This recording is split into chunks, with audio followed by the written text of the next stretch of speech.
આકાશવાણી ભુજ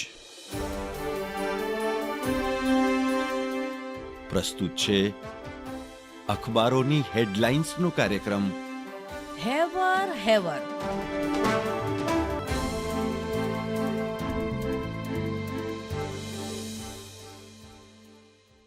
નમસ્કાર, હું જયેશ રાવલ. કચ્છ મિત્રના પહેલા પાને હેડલાઇન છે.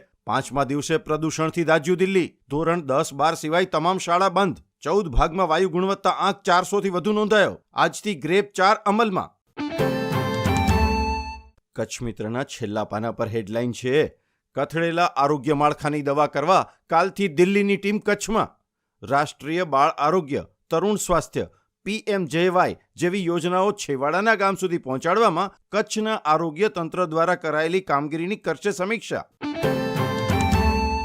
કચ્છ મિત્રમાં અંદરના પાને અહેવાલ છે: પ્રિન્ટ મીડિયા માટે વિશેષ પગલાંથી ડિજિટલ યુગમાં સુસંગતતા જળવાશે. પત્રકારિત્વ દિવસ નિમિત્તે નવી દિલ્હીમાં આયોજિત કાર્યક્રમને વરિષ્ઠ પત્રકાર કુંદનભાઈ વ્યાસનું સંબોધન.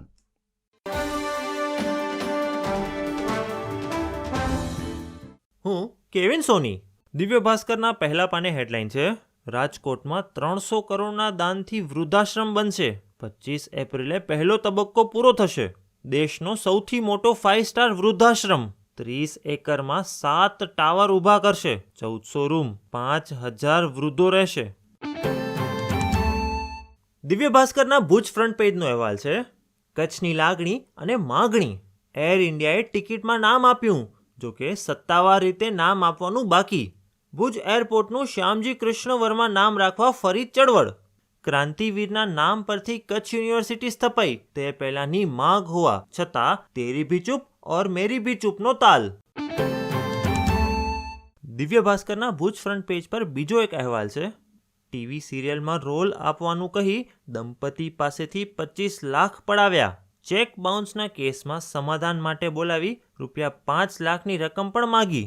પોલીસે રીઢા ચીટરને ઝડપી કોર્ટમાં રજૂ કરતા 2 દિવસના રિમાન્ડ મળ્યા.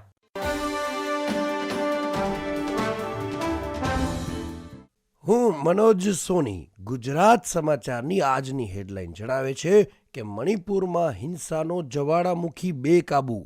વધુ 4 ધારાસભ્યના ઘર આગને હવાલે. અમિત શાહ મહારાષ્ટ્રનો ચૂંટણી પ્રચાર છોડી દિલ્હી આવ્યા. તાત્કાલિક બેઠક યોજી.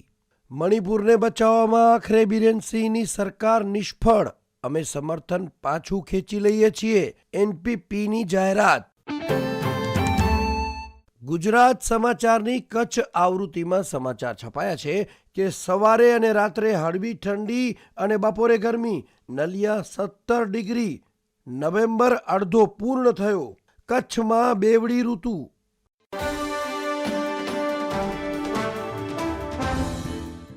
સંદેશના પહેલા પાને તસવીર અહેવાલ છે: પ્રાઇમ મિનિસ્ટર મોદીને નાઇજીરિયાનું બીજું સર્વોચ્ચ સન્માન.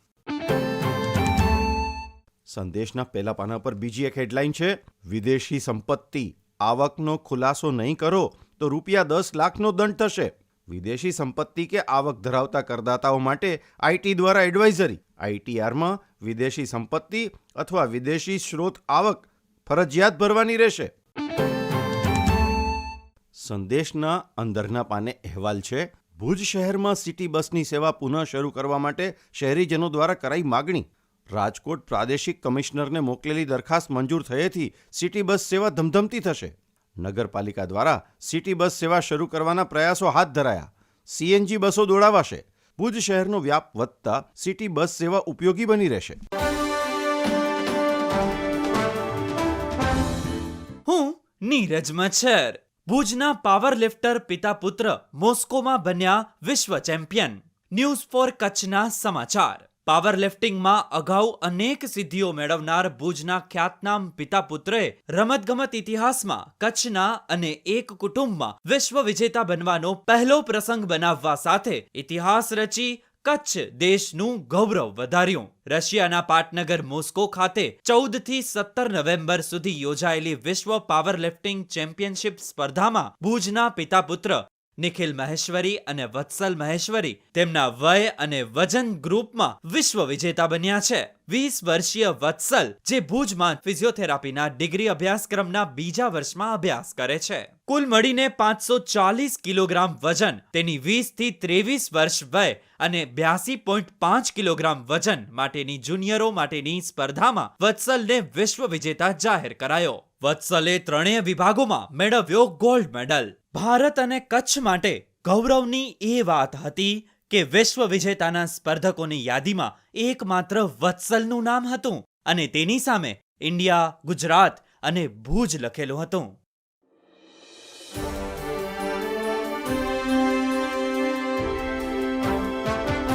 અખબારોની હેડલાઇન્સનો કાર્યક્રમ હેવર હેવર